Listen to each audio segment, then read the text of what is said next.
The year is 2003. I'm 10 years old and my family have just rented M. Night Shyamalan's new movie Signs on DVD from the local United Video. We watch scary movies a lot as a family, and for the most part I coped pretty well. Plus, my brother and I really liked The Sixth Sense, and this was years before any of us had any reason to dislike Mel Gibson. I'm enjoying the movie. It's compelling and spooky, but not so spooky that I can't handle it. That is, until this scene. The scene. The infamous birthday party scene from Signs, in which disturbing footage is played on the news and Joaquin Phoenix's Meryl watches on in terror. When I first saw this scene as a 10-year-old, it traumatized me. I literally screamed, and I remember spending the rest of the film with my eyes closed, cuddling my mum, too scared to properly watch the rest of the movie. In the years since, Signs has sort of become a favourite in my family. I saw it many, many more times, but it never really desensitized me. When I first saw that terrifying alien saunter across the driveway at the Brazilian birthday party, it was the scariest thing I had ever seen. And it kinda still is. My name is AJ, and today I want to talk about the birthday party scene in Signs and explore why it's so goddamn scary.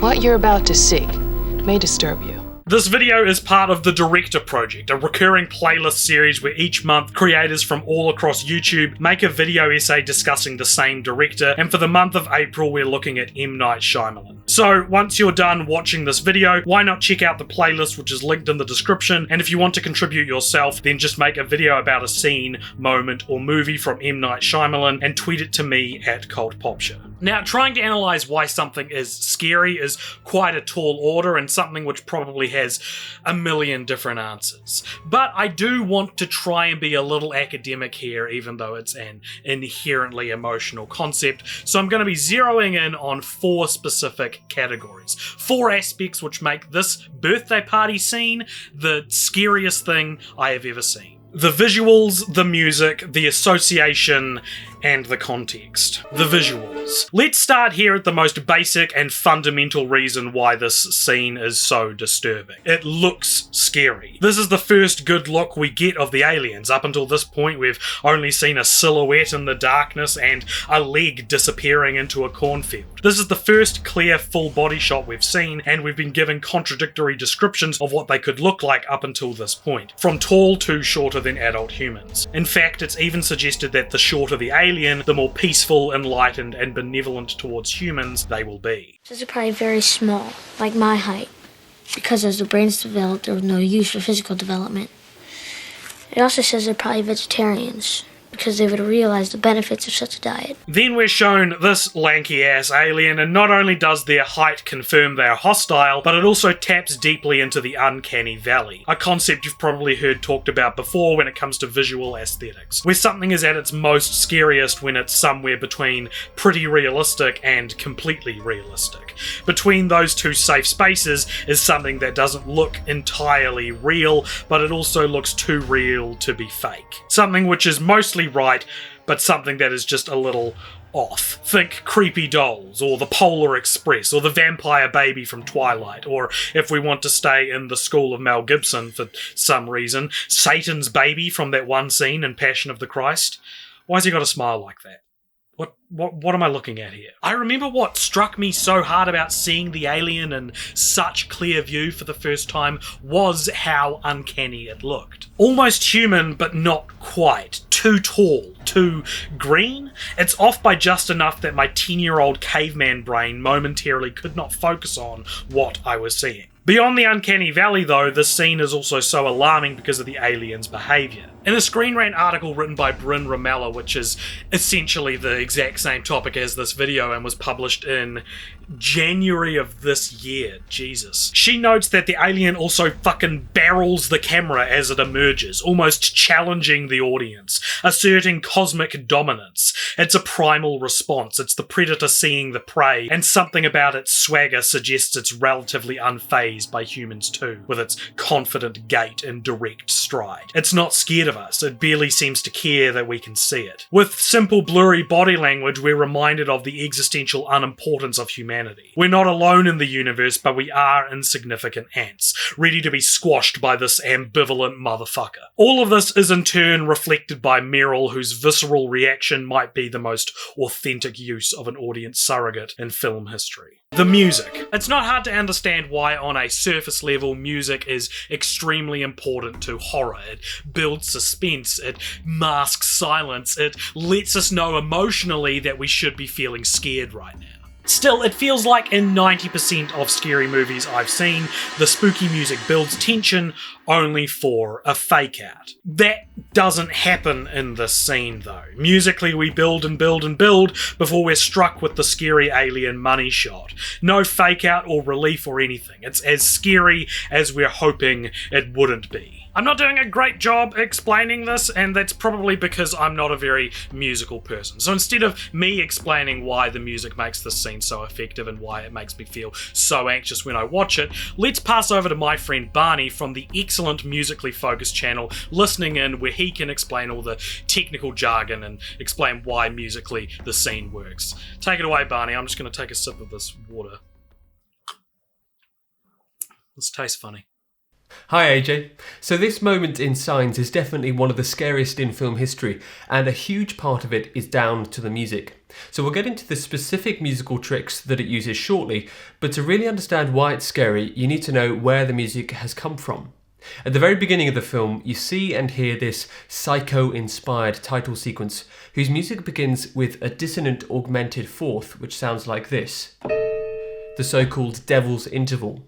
We then hear this spitting, aggressive music that features, most importantly, a 3-note figure. At the beginning, this idea is based around that augmented fourth, but as it's repeated more and more in the first act of the film, the notes and the direction of movement of these notes changes. It's sometimes based on a minor ninth, which sounds like this, and it's sometimes based on a minor sixth, which sounds like this.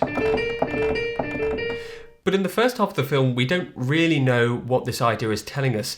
It seems to appear just when anything unexplained or mysterious is going on, but it does seem to be going somewhere, like it has a purpose. And so that leads us to the scene at the midpoint of the film, when Meryl watches the recording from the child's birthday party. The music in this scene begins with a repeating rhythmical idea in flutes,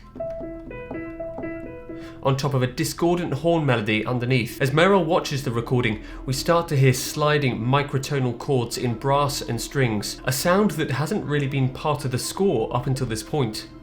And then, as we get to the climax of the scene, we hear a surging microtonal chord in strings, followed by this.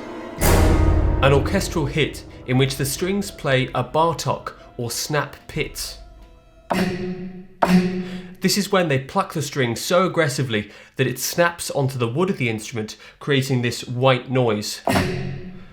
This is a classic horror scoring technique, but what makes it so scary is that after, we hear our 3-note figure,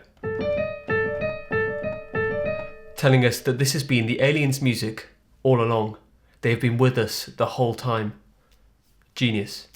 Man, that gives me chills. It is genius. It's such a good scene. The association. Signs, like all of pop culture, has its influences which it pulls from. As Barney mentioned, the score is inspired by Psycho, the characters in the movie themselves cite War of the Worlds, and as many fan theories have pointed out, the religious imagery and ideas in this film are so front and center, they almost infer that the invasion is less alien and more demonic. But there's something about the birthday party scene in particular which feels all too familiar, like it's reminding me of something. And it's not just the uncanny valley, and it's not just the musical language. It's the fact that seeing someone or something walk from one side of the screen to the other,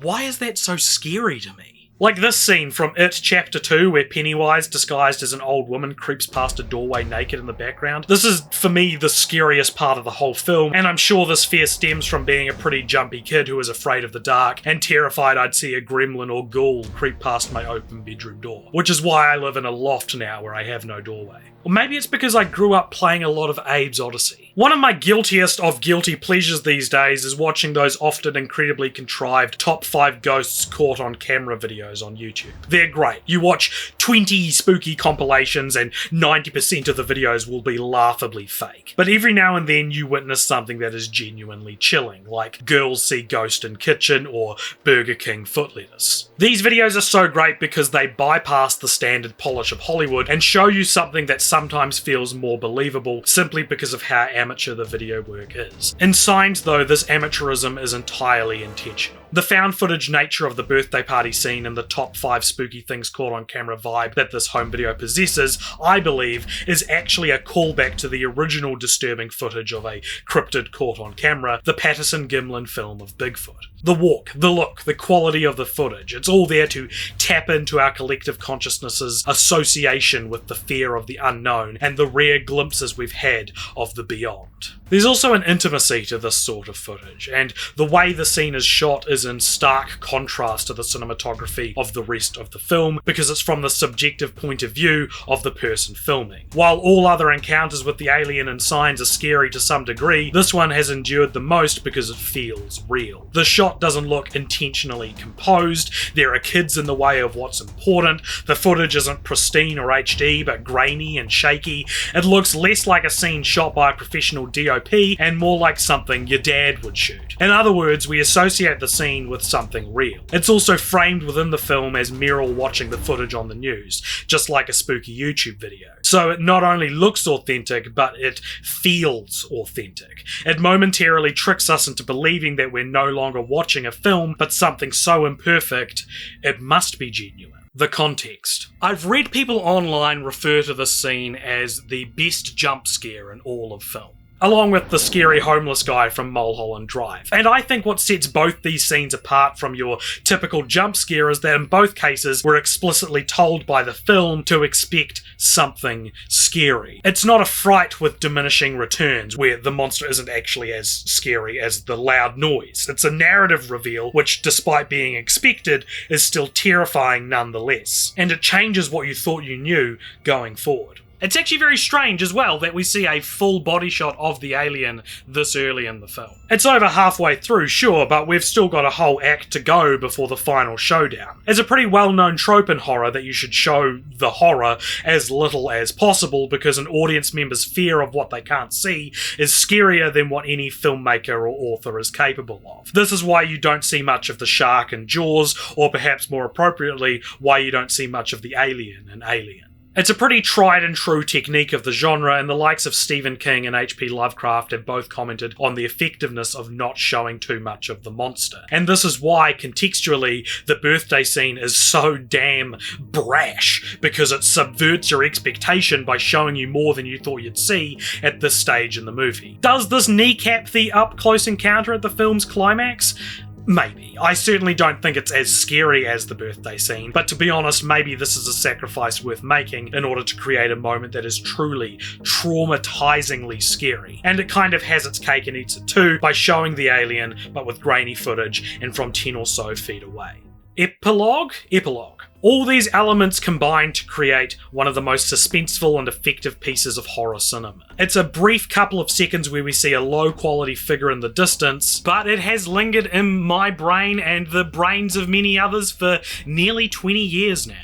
Ultimately, the true terror of Signs is the classic alien fiction prospect of not being alone in the universe and the fact that there are things out there bigger and scarier than us who are so confident in their power that they literally don't care about hiding anymore. The film is just under 2 hours long and has a whole lot else to say about faith and existential dread, but the entirety of its theme and the existential fear it is communicating is wrapped up completely in the emotion of the birthday party scene. But hey, horror is subjective. Maybe you don't think this is scary at all, and maybe you don't know what I'm talking about. So let me know in the comments what you think of this scene. Is it the scariest ever put to film? Is there something scarier? Tell me about it. Thank you very much for watching this video. If this is your first time watching a Cult Popture video, please do consider subscribing. And also I want to give a special thanks to Barney from listening in for helping me with that awesome section about the music. And also a thanks to my brother Nick Jones for also helping me write parts of this essay. And if you enjoy the Director Project, then there are some more videos in the playlist, which is linked below and on the screen right now or in a second. And there will be more videos coming to this playlist in the coming days. days as well. And hey, make your own video. Tweet it to me at CultPopture and I'll throw you on the playlist. And if you're excited for next month's director project, here is an incredibly cryptic clue as to who that director might be. Let me know in the comments if you think you know.